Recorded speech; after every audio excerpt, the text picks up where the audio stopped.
Olá, sejam bem-vindos e bem-vindas a mais uma semana do nosso curso. Aqui nós vamos estudar um pouco sobre funções exponencial e logarítmicas, né? Mas antes uma pequena explicação, né? Porque vocês podem estar se perguntando, se esse é o tema, por que o título da aula é Funções Inversas? Bom, se a gente lembrar um pouquinho das nossas aulas lá do ensino médio, a ideia de potência e de logaritmo, a gente vai perceber que as duas operações, a potência e o logaritmo, eles na verdade são inversos um do outro, né? Então, uma potência, por exemplo, um a elevado a x igual a um b, como temos aqui, ele pode ser escrito também como um logaritmo de b na base a, considerando aí, nesse caso, a e b números maiores que zero e o a diferente de 1. Então, é por isso que nós vamos partir a nossa discussão da ideia de funções inversas e depois retomamos a ideia de função logarítmica e de função exponencial. Então vamos lá? Retomando a ideia de função, né? Nós temos aqui dois conjuntos, conjunto que eu chamei de x e um conjunto que eu chamei de y. O que seria uma função f que leva de elementos que estão no x a elementos que estão no y, ou seja, ela pega um elementozinho ali de x, passa pela f, por uma regra numérica ali qualquer, e vai obter uma imagem, um elemento em y, que é uma imagem desse elemento de x passando pela f.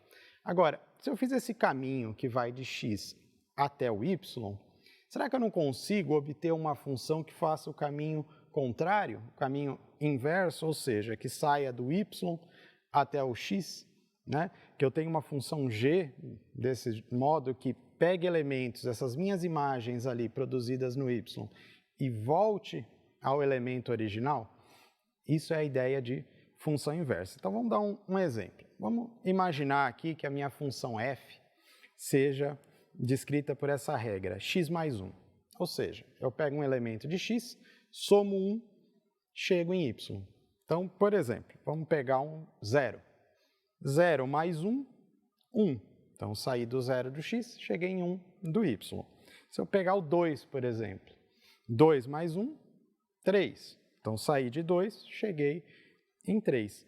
Como que eu voltaria? Se eu somei para chegar em y, uma boa ideia é subtrair para voltar para x. Então, somei 1, vamos pensar em subtrair 1. Então, vamos inventar essa função g, que pegaria os y's e tiraria 1.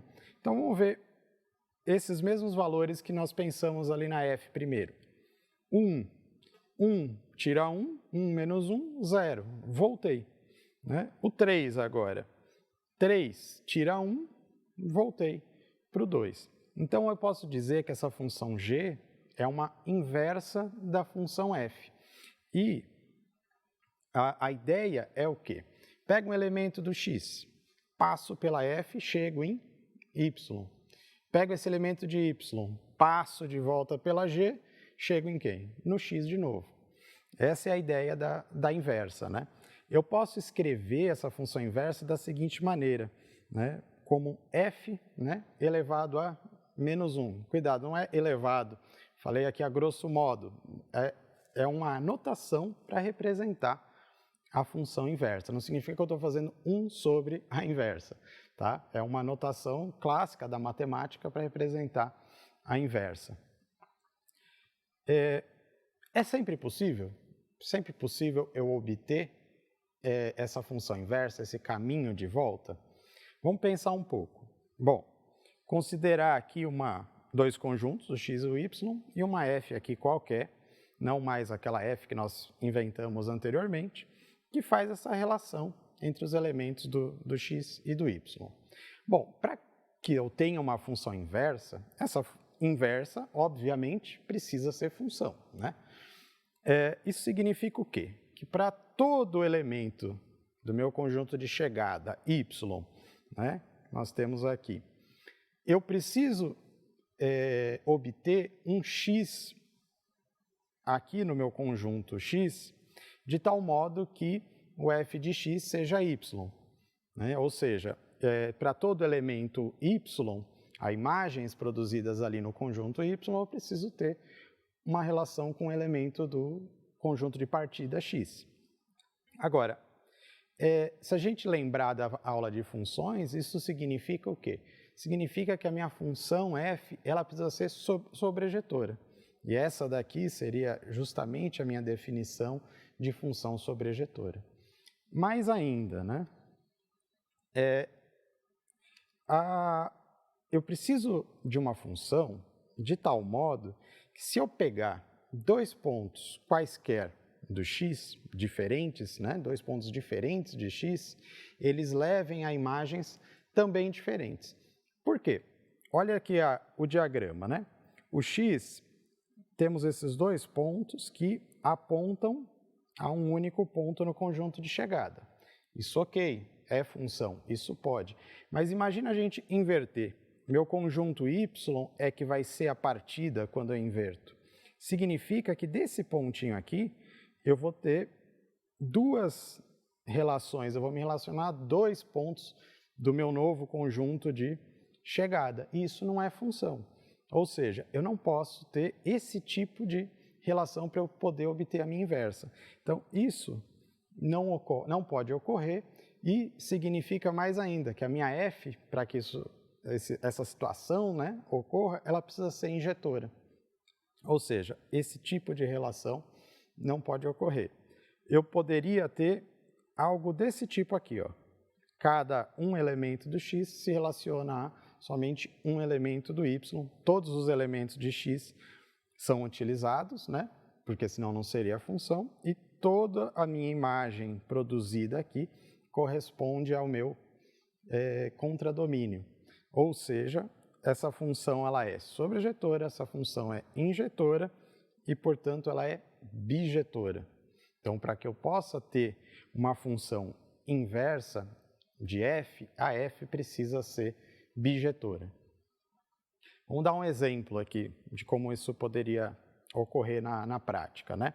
Pegar uma função f, que ela tem como conjunto de partida os números reais e leva até o conjunto também dos números reais. Ela pega elementos x, transforma em elementos y, de que maneira?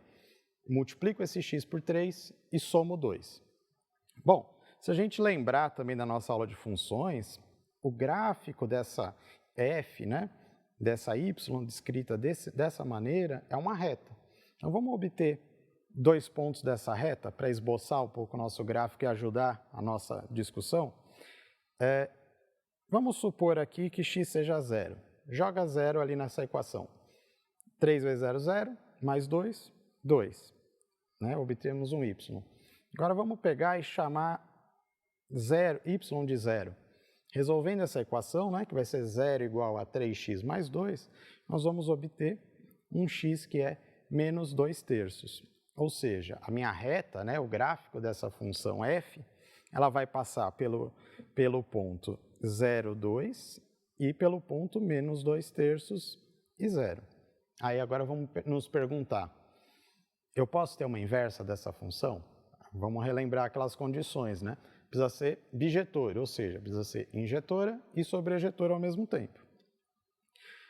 Primeira pergunta, para qualquer y dos reais, né, que é o meu conjunto de chegada, existe um x no meu conjunto de partida, ou seja, estamos pensando aqui nesse eixo, de tal maneira que f de x seja y?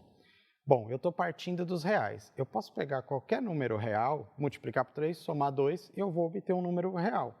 Então, ok, eu posso. Essa primeira condição está verificada, a função ela é sobrejetora. Agora, se eu pegar dois pontos de x distintos, passar pela f, eu vou obter também imagens distintas? Justamente por ser uma reta, a gente pode perceber que eu sempre vou produzir, né, imagens distintas. Então, sim, essa condição 2 também está satisfeita. A função é injetora. Se ela é sobre, se ela é in, então ela é bijetora. Se ela é bijetora, essa função pode ser invertível, a gente chama, né? Ela pode ter uma inversa. E qual seria a cara dessa função inversa? Bom, vamos olhar para essa regra, a regra da f. O que ela me diz? Ela me diz que se eu multiplicar um x por 3, depois somar 2, eu obtenho um y. Se eu quero fazer o caminho contrário, eu poderia escrever isso de que maneira? Não mais como y igual a alguma coisa x, mas x igual a alguma coisa y. Então a ideia é o quê? É a gente isolar o x na igualdade para obter essa expressão, né? Como é que a gente faz isso? Bom, primeiro a gente pode subtrair 2 de ambos os lados da equação. Nós vamos obter essa expressão, y menos 2 igual a 3x. Então, quase lá, precisaria que fosse x igual a alguma coisa. Se a gente dividir ambos os lados por 3, então nós vamos obter essa expressão, simplificando, x igual a y menos 2 sobre 3. E essa seria a minha função inversa da f. Mas percebe que antes nós estávamos falando a f em função de x. Agora nós estamos falando dessa minha f inversa em função do quê? Do y. E a formulação aqui geral da cara dessa minha função seria essa que aparece aqui. Como que seria o gráfico disso? Se a gente pensar como seria o gráfico da inversa, a gente precisa fazer um pequeno artifício antes. Por quê? Eu gostaria de comparar dois gráficos no mesmo plano ali cartesiano.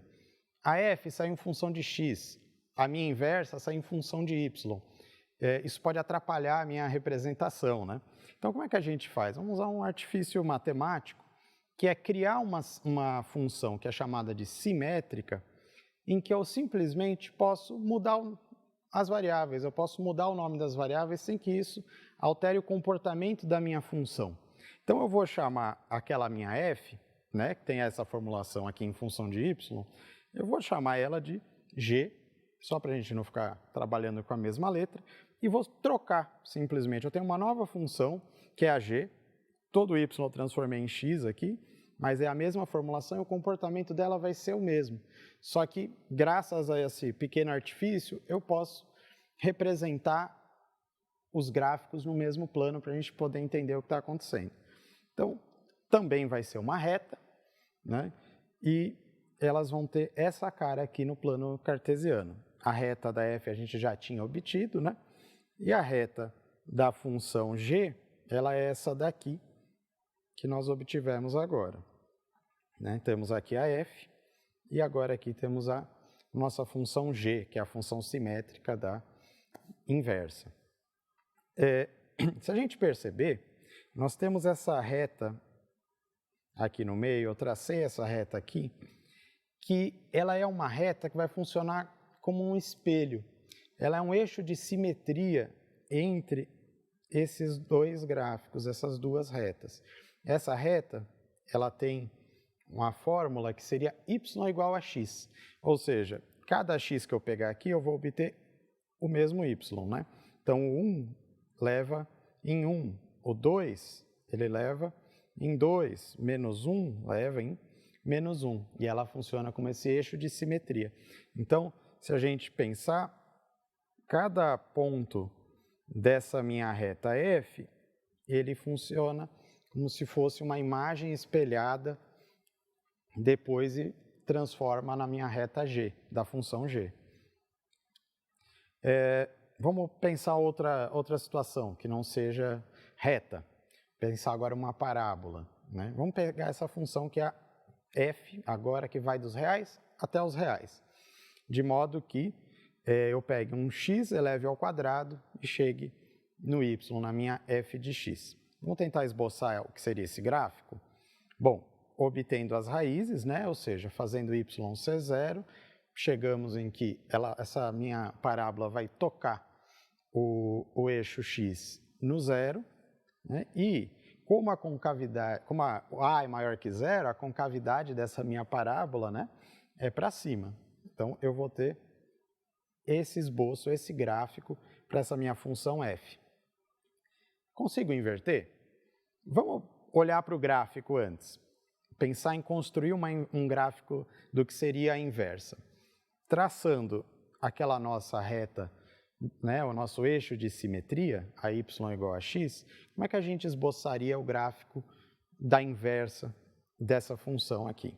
Vamos olhar trechinho por trechinho. Vamos começar olhando para esse intervalo aqui, entre 0 e 1. Como que seria a reflexão dessa curva nesse trechinho em relação à reta y igual a x? Seria isso aqui, esse pedacinho verde. Agora, vamos pegar e olhar o que seria aqui, esse trechinho espelhado em relação à reta y igual a x. Nós obteríamos essa pequena curva aqui. Agora, vamos pensar para os valores de x aqui, ó, passando maiores aqui ou iguais a 1. Então, esse pedaço aqui da minha função f, quando eu espelhar aqui em relação à função y igual a x, eu obtenho esse trechinho. Fazer o mesmo aqui agora para esse outro pedaço, passar a nosso espelho aqui, obter a nossa reflexão, vamos ter esse resto aqui de curva. E aí vem a pergunta, será que essa nova curva aqui que nós obtivemos, ela é uma curva de uma função? Ela é o gráfico de uma função? Bom, se a gente traçar essa reta aqui, uma reta auxiliar, só para ajudar na nossa análise, chutei aqui o 4, a gente podia traçar em qualquer outro lugar. Mas no 4 aqui, eu posso perceber o quê? O 4 ele pode se relacionar tanto ao 2, pode ser levado no 2, e o 4 também pode ser levado aonde? No menos 2, né? Por quê? Porque a minha função f era x ao quadrado, né? Então, significa que, por exemplo, menos 2 ao quadrado é 4 e 2 ao quadrado também é 4. Como eu estou levando aqui, nesse caso dessa nova função aqui, quer dizer, esse novo gráfico aqui que nós obtivemos, essa nova curva, eu estou levando o 4 em 2 pontos distintos, eu não tenho uma função, né? E esse artifício, essa ideia de usar uma reta para interceptar a curva, pode ser interessante para avaliar se eu consigo ou não inverter uma função olhando o gráfico. Se eu traçasse na função f original, eu já perceberia que essa reta cruza a curva em 2 pontos distintos. Então, quando eu inverter, quando eu fizer a reflexão, ela vai continuar cruzando em 2 pontos distintos e não vou obter uma função. Então, vem mais uma pergunta, né? Ótimo, eu já entendi que essa função aqui, que vai dos reais até os reais e que tem essa formulação f de x igual a x quadrado, ela não é invertível, porque eu obtenho algo que não é uma função, né? O gráfico ali mostra que aquele gráfico não é um gráfico de uma função.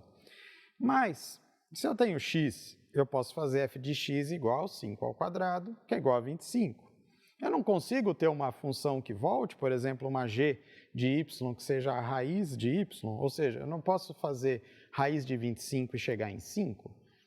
Parece que deveria ser possível, né?